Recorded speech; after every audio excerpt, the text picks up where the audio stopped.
Hello there, Mad Mike here, and welcome back to the channel.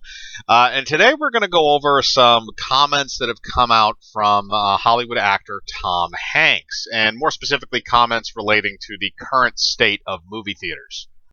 Now I've gone over in the past, some of my own personal predictions about what might happen to cinemas, but Tom Hanks has a take on it that I think is probably not the most likely. Let's put it that way. I'm going to read the quotes to you, and I'm going to kind of go over them and just kind of dissect them a little bit and go over some ideas that maybe he had in mind and maybe some things that he kind of missed. Now, before I go into this, Tom Hanks has become increasingly more delusional over, especially the last 5 to 6 years. He's basically the go-to guy for Hollywood if you ever want to make a true life story of somebody, and the main character just happens to be like a 50 to 60 something white guy. That's basically what he's been reduced to. He's been typecast as that now after all the fame and stuff he got in the through the 90s and early 2000s. So I'm going to read the first quote here. There's three of them. A sea change was due, and by that he means the change in the cinema landscape. It was coming. Will movie theaters still exist? Absolutely they will. In some ways, I think the exhibitors, once they're up and open, are going to have the freedom of choice of what movies they're going to play. Big event motion pictures are going to rule the day at the cinemas. News of the World might be the last adult movie about people saying interesting things that's going to play on a big screen somewhere. Because after this, in order to guarantee that people show up again, we're going to have the Marvel Universe and all sorts of franchises. Now, I agree with the sense that cinemas are going to bank a lot more on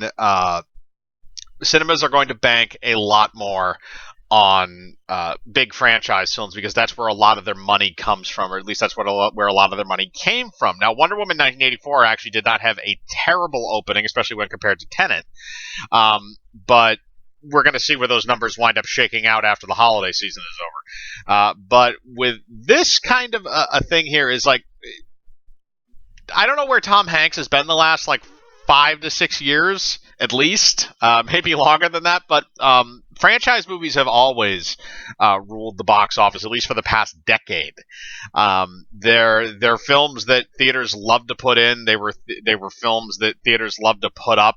They're expensive movies. They're spectacle films. It makes sense that it would be a movie that people would flock to the theaters for. However, I don't necessarily think that drowns out lesser films. That's kind of my problem with this, is that it's not going to be an exclusivity thing. It's not going to be something, because then you lose lower budgeted films that maybe have a chance to gross something like a big franchise movie, and that's the problem. Look at what happened with Joker last year. That film grossed over $1 billion. Nobody expected that to happen. There's plenty of films like that are sleeper hits that nobody knows about until they hit theaters and people start watching them and people start saying this is a really good movie, and then more people go to see it. That's basically what happened with Joker. Word of mouth was that this movie was so good that a lot of people just wound up going to see it, and it kept its momentum going through I think it was released in August of 2019. It kept its momentum going through August and September of that year. So you're going to lose those movies, and I don't think studios are going to like that. If you're going back to a theatrical release model. The other thing is that he's kind of ignoring what Warner Brothers is doing right now, which is the simultaneous releases. Again, Wonder Woman 1984 was released in theaters and on HBO Max at the same time. So you're kind of ignoring that, where studios are just kind of shying away from movie theaters in general. And they may just continue on with that simultaneous, at least Warner Brothers anyway, might continue on with that simultaneous release strategy that they're planning on doing through the entirety of next year. So there's a lot of variables in this that I don't necessarily know if he's taking into account. I do agree with the fact that movie theaters have been and will be clamoring for franchise films, because that's where they know they're going to get a large amount of guaranteed money in most cases. So from a business aspect, that is completely understandable. I get that. But now let's move on to the second quote, and this is basically kind of about the franchise movies. You want to see them, franchise films, writ large, because watching them at home on your couch actually might diminish them somehow in their visual punch. But the sea change that has been brought by the global health emergency has been a slow train coming. I think there will be an awful lot of movies that will only be streaming, and I think it will be fine to see them that way because they will actually be built and made and constructed for somebody who's pretty good widescreen TV at home. Now, here's the other question that I now have with this. When you have a big screen television, there are things that are constructed for big screen television. It's called TV. It's called television shows. It's called networks. It's called streaming, television shows, stuff like that. They're not meant to show big theatrical films. In terms of it, in what they're supposed to be. So I agree with him on that sense. I agree with him that a large spectacle movies should probably be viewed in a theater for the optimal viewing experience. Again, that's kind of subjective to individuals on their own. But I do subscribe to that idea. I think that idea is correct. And I think that there are already projects that are being designed for that. I don't think you have to diminish the theatrical side of it to already do that, because Netflix has been doing that for years. Disney is in the process of doing that. HBO Max has announced in the last couple of days that they're going to be sending 2 DC movies exclusively to HBO Max every year. So they're already doing this. This isn't something that he's predicting. This is stuff that's already happening. So again, I feel like that's more of a case of him stating the obvious. Now, this is another one which kind of, I guess, shows how much of a boomer Tom Hanks is, but I can kind of recollect with this a little bit. When I was a kid and the ABC Sunday Night Movie played the first half of David Lean's Bridge Over the River Kwai in 1:33 with commercials, I was still convinced that it was one of the greatest motion pictures I've ever seen, and it was as primitive a display as possible. It may have even been in black and white. I don't think we had a color television the first time, and you had to watch the second half on Monday night. That didn't take away from my enjoyment. Now, of course, with Netflix and other streaming services, we have the ability to sit and watch a movie anytime we want to on our couch. If the movie is really great and engaging, you can still come away from that experience thinking that was one of the greatest motion pictures I'd ever seen. I experienced that just recently with the HBO Max show, Chernobyl. Okay, now let's dissect that entire mess. So, look, Tom Hanks, when you were watching The Bridge over the River Kwai in 1960, yes, it was on television. It was split over 2 nights because I'm pretty sure that's a well over 3-hour movie without commercial. I think that's almost a 3-hour movie without commercials, so that's understandable. But that's how people viewed things back then. You didn't have the option of viewing something in 4K. It was basically either whatever came through on the television or you actually had to go to the movie. Now, I agree that you can take in something from a film by seeing it in that sense, but I think when you're viewing a movie, let's put it this way, when you're viewing a movie as opposed to viewing a show, you should sit down and absorb the entirety of the story at once. I think doing it in sittings or doing it in multiple sittings, I think takes away, because now you have time to gestate on the first part of that movie. And then you gestate on it, and then you watch the second half, as opposed to watching the entirety of the film and then being able to dissect the entire narrative. Now, do I disagree with him about whether or not The Bridge Over the River Kwai is a good movie? No, I do not disagree with him on that. That is a very good movie. That is Alec Guinness at his best. I believe he won an Oscar for that film.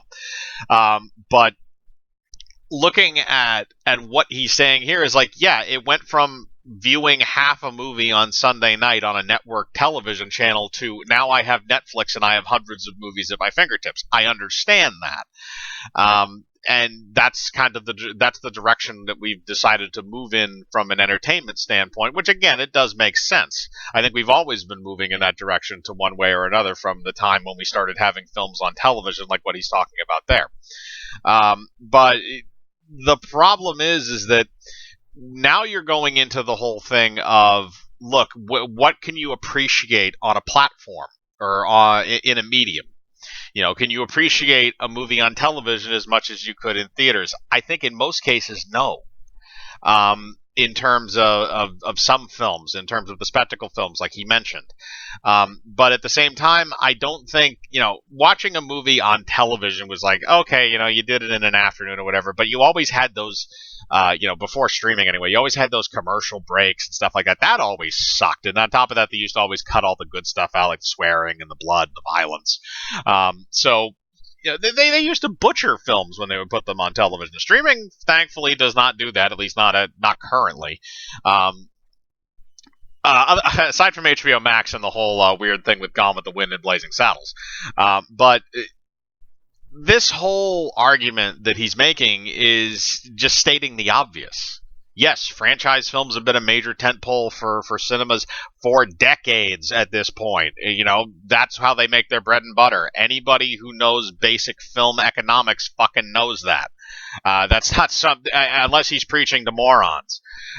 So yeah, everybody fucking knows that. That's not anything. That's not revolutionary in any way. Then going down to the whole idea of appreciation of film and what film should be in theaters. But again, here's the problem: is studios. If theaters recover to a point where they can start seeing the profits that they did pre-pandemic, there is absolutely no reason why studios would keep films like Joker and stuff out of cinemas because of their budget.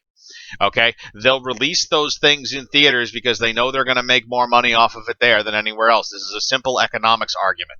However, if you have a situation where the theaters do not fully recover, if they do not get back to the point where they were, which I don't necessarily think they will, assuming most of them stay open. If it doesn't make it back to that point, then you're going to see this hybrid model that they already have. You're going to see a lot of these tentpole movies being released simultaneously, or just going straight to streaming services. And he's right about the fact that you're going to see projects that might get restructured to better fit streaming and small screens. I think that's definitely a very likely thing that's going to happen, especially if the whole thing with if the theaters don't bounce back enough for the studios to have confidence in them. So this is just kind of a lot of gobbledygook and stating the obvious. That's really what Tom Hanks is babbling about at this point. Like I said, I don't disagree with a lot of the stuff that he says. I think a lot of it is just him stating the obvious, and I think the absolute of, well, maybe not technically the absolute, but somewhat of an absolute, the idea of theaters will only accept tentpole films because they can't make money off anything else. No, I don't think that's something that will happen in the future as long as theaters remain a thing. Again, because of those sleeper hits and because of the idea that anyone, if Joker can go in and make $1 billion, and I don't know what the budget of that film was. I think it was something like $50 million. If it can go in and make $1 billion, studios don't give a fuck. They'll keep putting movies like that in there in the hopes that maybe one of those will make $1 billion. Because I don't know what Joker 2, because that's probably going to happen. I'd imagine it'll probably happen. I don't know what the budget's going to be on that, but I guarantee you that that's going to be in theaters. And again, that's because the first one made $1 billion, and they're going to expect the second one to make $1 billion. I don't know if that's going to happen, but regardless, you're going to have films like that. You're going to have other films too. The other stuff with the stipulations of the Academy, where a film has to be in theaters in order to be nominated for certain types of awards, which obviously this year they're making a little bit of an exception on it. They may extend that exception into next year, I don't know, but if they don't, then those Oscar films are going to have to be released in theaters somewhere, even if it's some crappy art house theaters. But like I said, that's just kind of my dissection of what Tom Hanks has said, and kind of why I think it's somewhat right, but also a little bit backwards. But I want to know what you think. Do you agree with Hanks? Do you not agree with him? Do you think that the future of cinema? Do you think, like I do, that kind of the future of in-person cinema movie theaters is going to be kind of wonky for a while? As usual, put your thoughts in the comments below. I like to read them. Hit the bell for notifications. Hit the like button. Subscribe, and remember, I live my life free of compromise. Do you?